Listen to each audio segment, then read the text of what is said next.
ही वाट जरी बळणाची बळ येऊ दे हिमतीला झुंजार होनी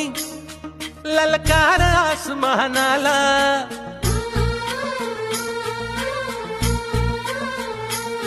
लावून कपाळी माती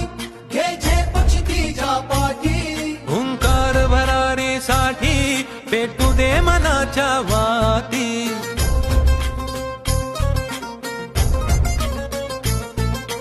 मानमनी अभिमान मनाची शान खुल्या आसमानी शान खुल्या आसमानी हा रंग चढू दे ही झिंग चढू दे हो